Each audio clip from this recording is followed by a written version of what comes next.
দুটি গলবিলের পরবর্তী 10 থেকে 12 ইঞ্চি দৈর্ঘ্য বিশিষ্ট।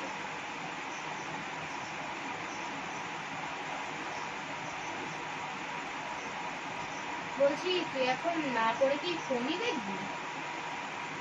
মানে আমি বুঝতে পারছি না, তুই মানে আমি যখনই তোকে দেখছি তখনই তুই ফোন নিয়েই থাকছিস, ব্যাপারটা কি তোর? দেখ তুই এখন যাই বলিস না কেন, আমি এখন পড়তে বই চাই। দেখ আমার তো কথা বলতেই যাই হবে, বলিস না কেন, কারণ তুই আমার বোন, আমার পাড়ার মেয়ে হলে আমি বলতাম না।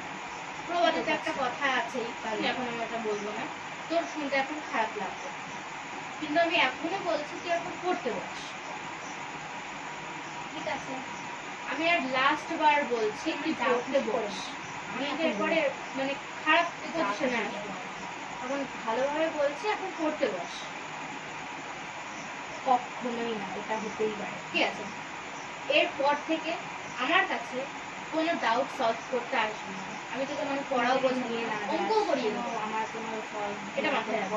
আর আমার সাথে একদম কথা বলবি না। তবু আমি তোর কাছে আসবো না, তোর সাথে কথা বলবো। ঠিক আছে, আমি তোকে কোনো জায়গায় নিয়েও যাবো না, কোনো মানে আমার সম্পর্কই নেই এমন। হ্যাঁ, মাকেও বলবো কোন জায়গায় নিয়ে যেতে হবে?